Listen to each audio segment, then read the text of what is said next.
Pass சரிங்க படிக்கிற போகிற குழந்தைங்க ப்ரிப்பரேஷன் பண்ண போகிற குழந்தைங்க வந்து தலானிக்கு அடியில் அதை வச்சுக்கிட்டா இந்த பாஸ் அந்த பவர் வந்து உங்களுக்கு வந்து குழந்தைங்களுக்கு போயிட்டு என்னடா அது புது ட்ரெண்டா இருக்கு. இப்போ எனக்கு திருமணம் ஆனீங்கன்னா வந்து வெட் கிரைண்டர் வாங்கி நானும் கொடுத்து பாருங்க. ஹாய் கைஸ், நம்ம வீடியோ பார்த்துட்டு அனைவருக்கும் வணக்கம். இந்த வீடியோ வந்து இதை பற்றி தான் பார்க்க போகிறோம். என்ன சொல்கிறேன்னு எனக்கு தெரியல. இப்போதைய காலகட்டத்தில் வந்து ஜோதிடத்தை நம்புறவங்க வந்து ஒரு சில பேர் தான் அணிக்காங்க. அதுவும் வந்து இவரை போல் ஆக்களை வந்து பார்த்தாங்கன்னு சொன்னால் இதோடைய ஜோதிடத்தை நம்புறதை வந்து ஸ்டாப் பண்ணிடுவாங்க. அவ்வளவுக்கு வெச்சு செய்கிறாரு. எவ்வளவுக்கு ரீல் விடணுமோ அவ்வளவுக்கு ரீல் விட்டு பண்ணுறாரு. அது மட்டும் இல்லாமல் வந்து நம்ம சேனலில் வந்து நிறைய பேர் பார்க்கிங்க, சப்ஸ்கிரைப் பண்ண மறந்துடுறீங்க. மறக்காமல் வீடியோக்குள்ளே போகிறதுக்கு முன்னாடி மறக்காமல் நம்ம சப்ஸ்கிரைப் பட்டனையும் பக்கத்தில் இருக்கிற பெல் பட்டனையும் லைக் பட்டனையும் தட்டிட்டு போங்க. இந்த வீடியோ வந்து என்னென்ன சுவாரஸ்யமாக இருக்குமா இல்லை கடுப்பாகிற அளவுக்கு இருக்குமா எனக்கு நான் தெரியல. அவ்வளவுக்கு வெற்றி செய்கிறான். வாங்க வீடியோ ஸ்டார்ட் பண்ணுவோம்.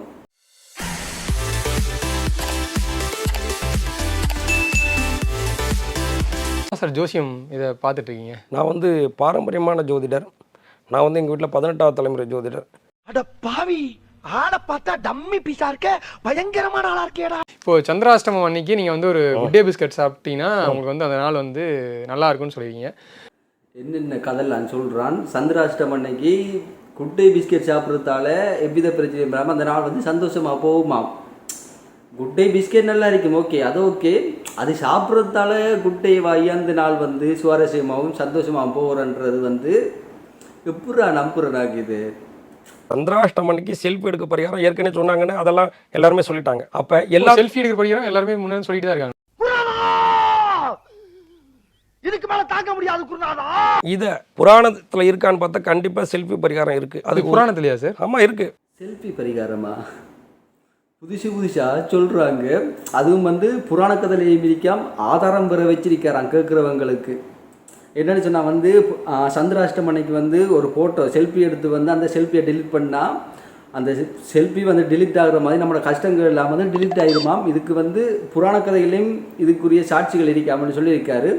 அந்நேரம் கணிச்சாங்க வருங்காலத்தில் வந்து செல்ஃபோனுன்றது வந்து வருங்காலத்தில் வந்து கண்டுபிடிக்கப்படும் என்று சிற்பங்கள்லேயும் செதுக்கியிருக்காங்க. அதுக்கும் இதுக்கும் என்ன சம்மந்தம் எனக்கு தெரியலை. செல்ஃபி பரிகாரம் அந்நேரம் வந்து ஃபோன் அந்த காலத்தில் வந்து புராணங்களில் வந்து செல்ஃபி எடுத்து அதை டெலிட் பண்ணாங்கன்ற தெரியலை.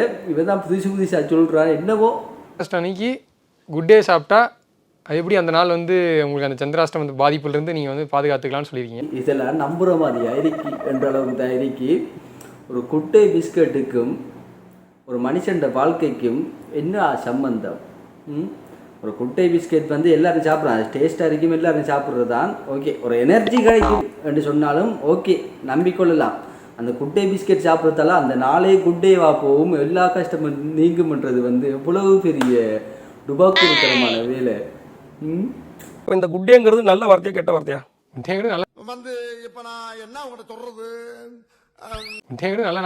அப்ப அவங்களுக்கு அன்னைக்கு மன சஞ்சலங்களால மன கஷ்டம் ஏற்படும், ஒரு விதமான நேத்திர திருஷ்டி ஏற்படும். அதாவது இந்த கஷ்டங்கள்லாம் மன கஷ்டங்கள்லாம் இருக்கிறவங்க வந்து குட்டை பிஸ்கெட் சாப்பிட்டா அவங்களோட பிரச்சனை எல்லாம் தீரும் அப்படின்னு சொன்னா நாங்கள் மூட்டைக்கணக்கில் வாங்கி சாப்பிடுவோம். நாங்கள் கஷ்டம் தீர்றா உங்களுக்கு அப்படி இவர் சொல்றதுல நம்பிக்கை இருந்தா ட்ரை பண்ணி பாருங்க என்ன நடக்குதுன்னு. சொல்ற லாஜிக் இப்படி பார்த்தா கடையில் போய் வேணா வாங்கலாம். குட் டே பிஸ்கட் கொடுங்க எடுத்து கொடுப்பாரு. சாப்பிடும் போது நினைச்சு சாப்பிடணும். என்ன நினைச்சு சாப்பிடுவாருன்னா பிஸ்கட் சாப்பிட்றோம், எல்லா பிஸ்கட்டும் அவங்க. ஏண்டா எங்களை இன்னமுமாடா நம்பிக்கிட்டு இருக்க? எங்க பேஸ்கட்ட பார்த்தாவே உனக்கு தெரிய வேணாம். இன்னொரு டவுட் கேட்குறேன். இப்போ நான் என் லவ்வரை பார்க்க போகிறேன், 50-50 வாங்கிட்டு போகலாமா? இதுக்கு தான் நான் ஏற்கனவே ஒரு பரிகாரம் சொல்லியிருக்கேன். இதுக்கு ஒரு பரிகாரம் சொல்லுவார் பாருங்க. நம்ம லவ் பண்ணுற பொண்ணை பார்க்க போகும்போது வந்து இப்படி செய்யணுமான்ற ஒரு பரிகாரம் ஒன்று சொல்லியிருப்பாரு.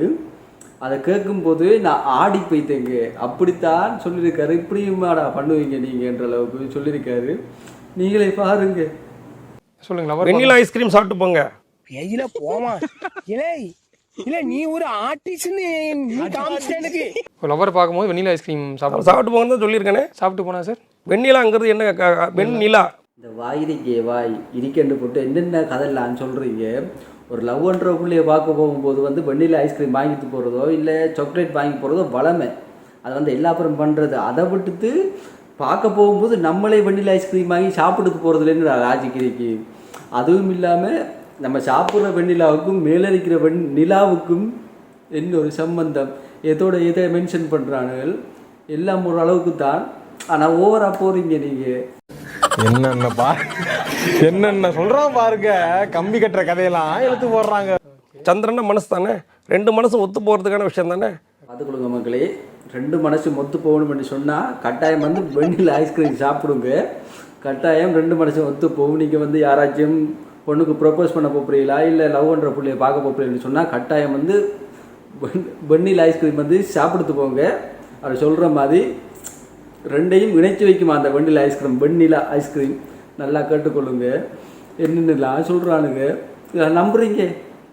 நம்புனீங்கண்டா மறக்காமல் ஏசார் நோண்டு கமெண்ட் பாக்ஸில் கமெண்ட் பண்ணுங்கள். நம்புறீங்க இல்லைன்னு சொன்னால் கமெண்ட் பண்ணிட்டு போங்க. பார்ப்போம் எத்தனை பேர் நம்புறீங்க எத்தனை பேர் நம்புறீங்க இல்லைன்னு பார்க்கலாம். இந்த பாசுங்க வந்து குழந்தைங்க தலாணி கடியில் வச்சு படுத்தா அந்த இதுலேருந்து அந்த வைப்ரேஷன் வந்து குழந்தைங்களுக்கு போகும். அது குழந்தைங்களுக்கு தெரியணும் கூட அவசியம் இல்லைன்னு சொல்லியிருக்கீங்க. பாஸ் அந்த இதில் வந்து இருக்காது. என்னவோ வந்து ஃபோனுக்கு சார்ஜ் ஏறுற மாதிரி தான் சொல்கிறாரு. அதை வந்து சின்ன பிள்ளைகள தலாணிக்குள்ளே வச்சா அதில் வைப்ரேட் வந்து அந்த பிள்ளைகள மைண்டில் ஏறி வந்து அந்த பிள்ளைகள் வந்து கட்டிக்காரத்தனமாகவும் அறிவாளியாகவும் மாறுமா. நாம் யாருக்கு என்ன தீங்கு செய்தோம்? இப்போ வெண்ணிலாவுக்கு முடிஞ்சு குட்டை பிஸ்கெட்டுக்கு முடிஞ்சு இப்போ அடுத்த கட்டமாக பாஸ் என்ற ஒரு இதுக்கு வந்திருக்காரு. பார்க்கலாம் என்ன சொல்கிறாரு வாங்கிறத விட அதில் என்ன வார்த்தை போட்டிருக்கு? பாஸ்ன்னு போட்டிருக்கு. அதை சொல்ல என்ன நடக்கும்? ஐயோ சொல்லினே ஃபெயில்னு போட்டா வாங்குவீங்களா? ஃபெயில்னு போட்டாலும் வாங்குவோம் சார். எப்படி வாங்குவீங்க? இது என்ன பொறுத்த வரைக்கும் ஒரு சாப்பிட்ற ஒரு சீரகம் இதெல்லாம் இருக்குது. அதில் வந்து பாஸ் இருந்தானே ஃபெயில் இருந்தானே உள்ளுக்குள்ளே சாப்பிட்ற சாமம் வந்து டேஸ்ட்டாக இருந்தாலே போதுமே எங்களுக்கு. அது போதுமே நாங்கள் வாங்கி சாப்பிட்றதுக்கு. அதை வச்சுட்டு பாஸ் இருக்கிறதால புதுசாக பொருளை எல்லாம் கிளப்பி என்னெல்லாம் பண்ணுறாங்க. அந்த பாஸ் இருக்கிறதுபடியாக படிக்கிற பிள்ளைகள் வந்து அதை வாங்கி சாப்பிட்றதால அறிவாளியாக போகுமா, எக்ஸாம்பிளெல்லாம் பாஸ் பண்ணுமா. படிப்பு அப்படின்னு சொல்லக்கூடிய கிரகமும் வித்தை அப்படின்னு சொல்லக்கூடிய கிரகமும் எழுத்து அப்படிங்கிற உள்ள கிரகமும் கம்யூனிகேஷன் அப்படின்னு சொல்லக்கூடிய கிரகமும் தகவல் தொடர்புன்னு சொல்லக்கூடிய புதன் எல்லாமே புதனோட கலர். ஸோ புதன் வந்து பச்சை. சரிங்களா? என்னென்னலாம் சொல்கிறாரு. படிப்புக்கு ஒரு கிரகமாம், எழுத்துக்கு ஒரு கிரகமாம், வித்தைக்கு ஒரு கிரகமாம், கம்யூனிகேஷனுக்கு ஒரு கிரகமாம், தொடர்பாடலுக்கு ஒரு கிரகமாக இந்த எல்லா கிரகம் வந்து புதன் என்ற கிரகத்துக்கான அடங்கியிருக்காம். அந்த புதனுக்கு பச்சை, அந்த புதன் வந்து பச்சை கலராம். கண்டுபிடிச்சு அடிக்கிறாங்களே, நான் என்ன பண்ணுவேன். இதெல்லாம் இந்த பச்சை என்று சொல்கிறதுக்கான காரணம் வந்து அந்த பாஸ்ன்றதுல வந்து லெவல் வந்து பச்சையாக இருக்குது. அதில் பக்கெட் வந்து பச்சை. அதுக்காக வேண்டி தான் இவ்வளவு ஆர்ப்பாட்டம் இவ்வளவு விளக்கம் சொல்கிறாரு.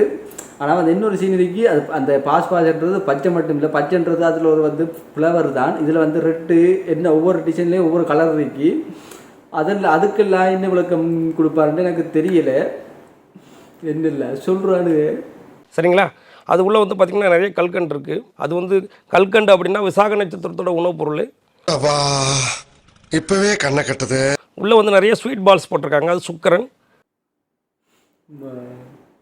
என்னெல்லாம் சொல்கிறாரு. அது உள்ளே ஸ்வீட் பால் வந்து சுக்கிரனா.